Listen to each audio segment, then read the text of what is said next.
Okay, so we are here for video number 2.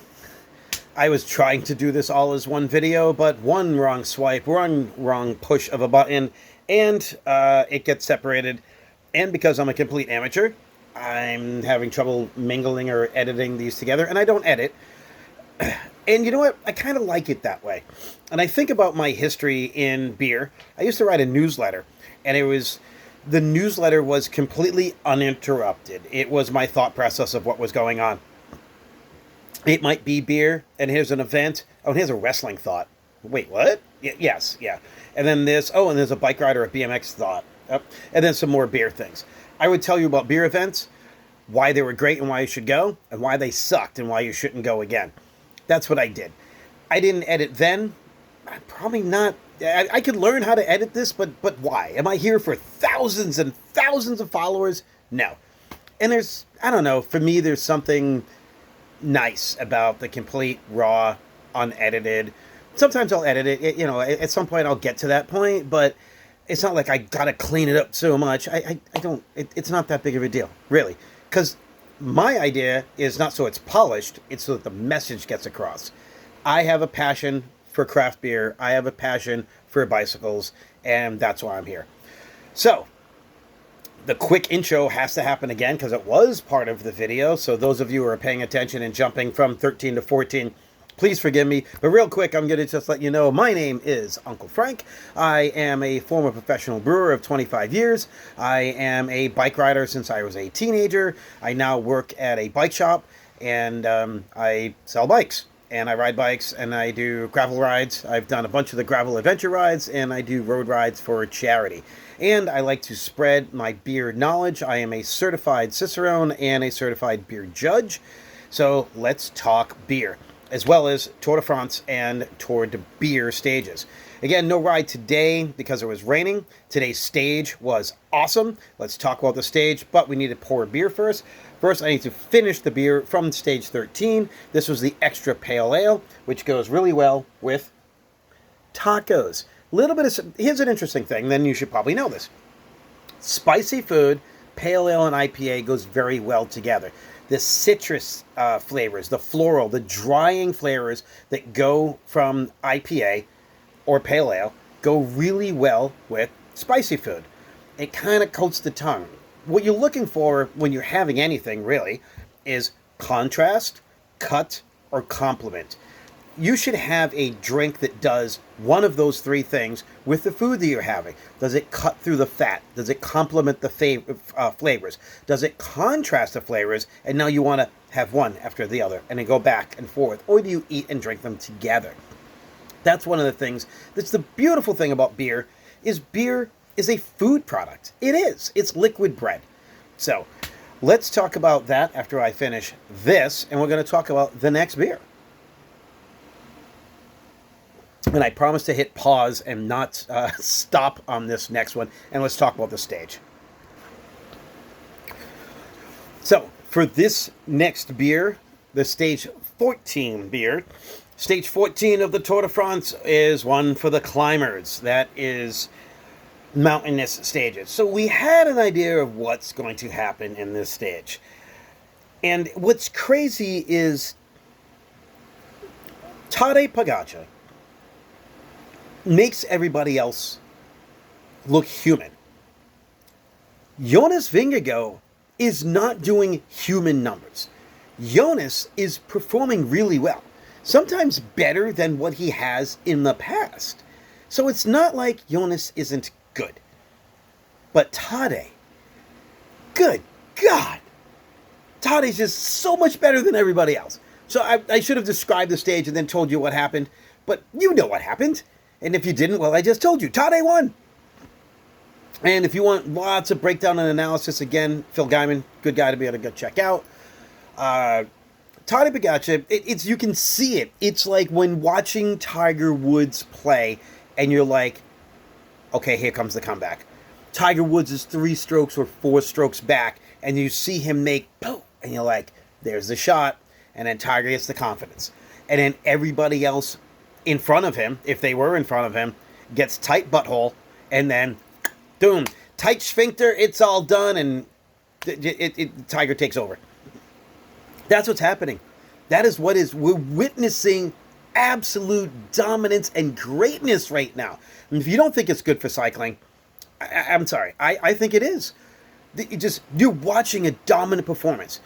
And I mentioned, like, okay, Tiger Woods, Michael Jordan. You're like, he's going to hit the shot. He's going to take the shot. And if Michael Jordan has the ball, your team has the opportunity to win. Tade gets stage win in the Tour de France, number 23, the Michael Jordan number. Yes. And just watching him go, and there's a breakaway, and it happens, and they kind of bring it back in, and then they kind of roll back in again, and Pidcock is there, and Richard Carapaz again, make it a hard effort trying to make something stick. But Tade is just, he's so good. And you can see him to some point. Richard Carapaz is up front, and then it's Jonas, and then it's Tade.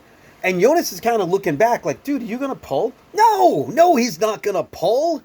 And basically he's like, look, I don't want you to pull, but I just want you, I know you're going to go. Just go. Just go. Because no, just go. You can see it in Jonas's face. I kind of feel bad. I don't know. Dude needs an acting class to, like, not look defeated. I don't know. I don't know what to say. But Jonas, you could hear it in the ear. You can do it, Jonas. You can do it. No, he can't. So I probably should have poured a beer first, talk about the beer, and then jump into that. So let's pour a beer. Whoop. All right. So this is... Sorry. This is called Pattern Break from Virginia Beer Company. It's an IPA, 7.2%, and it says West Coast style IPA. So we're going to talk about a few things here. We're going to talk about Virginia Beer Company very briefly. We're going to talk about IPA, the history and the style, and what exactly makes a West Coast style IPA. There we go. So,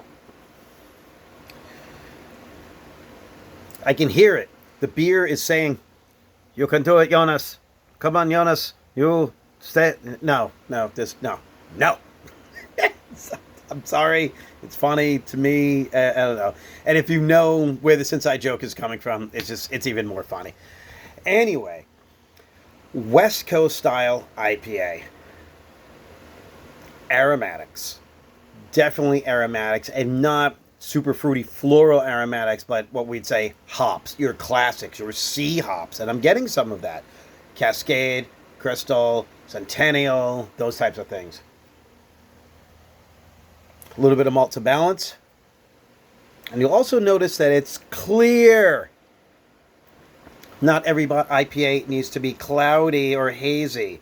West Coast IPA, the original West Coast IPA, when it was, there was IPA, and then there was West Coast IPA and East Coast IPA.